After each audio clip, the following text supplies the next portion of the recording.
Сәлеметсіздер ме, құрметті ағайын? Мен карантинде тоқыма тоқып отырмын. Сол тоқыманың біреуі мынау шұлық. Ешқандай өрнек салған жоқпын. Мына сағағына алып пішіп қойылды. Серпіліп тұру үшін, жиналып тұру үшін сағағын 2 жіп оң, 2 жіп теріс тоқыдым.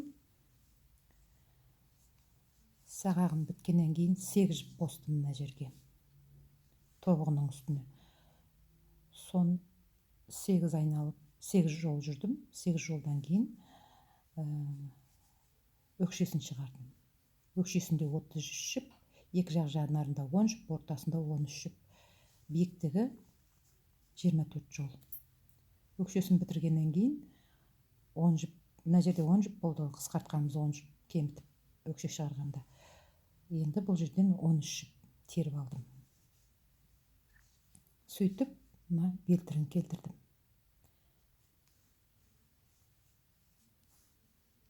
Енді қиғаштап отырып, мына қиғаш адамның аяғы 4 бұрышты емес, қиғаштап отырып, мына екі жақ жанарынан 7 жіптен 14 жіп кеміттім. Аяқтың басында, шұлықтың басында 60 жіп болды. Аяқтың басына дейін тоқып, кішкентай бешайдың үстіне дейін тоқыдым да, мүйісін шығардым. Мүйісінде 2 жіп ортасына су салып, әрбір жолда кемітіп отырып, екі жақтан астынан үстінен сөйтіп шұлықты аяқтадым. Енді қалай мен жіпті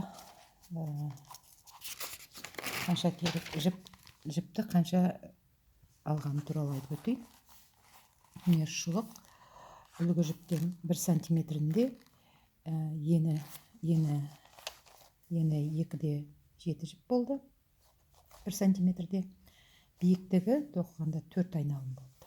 4 жол. Мен енді өлшемін былай алдым.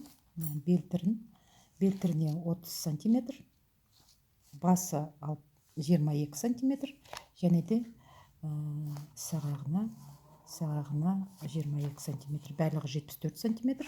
Сонына 3 өлшемге бөлдім. Ортаңғы саны 24-те 6 болып шықты. Мен соны жоқтап 24-те 7 деп алдым. 24-те 7-ні 2-де 7-ге көбейттім. Жаңағы 1 сантиметрде қанша жіп болу керек? Сонда шықты 66-да 6. Мен содан 10%-ын шығарып тастадым. Яғни бұл жүн жіп суға түскен кезінде ол созылады, және аяққа ыңғайлы болып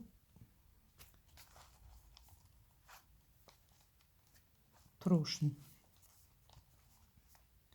Сонымен 60 жіп қоямын деп шештім. Сағағында 60 жіп, мына биіктігі 50 жол, 2 жіп оң, 2 жіп оң, 2 жіп теріс.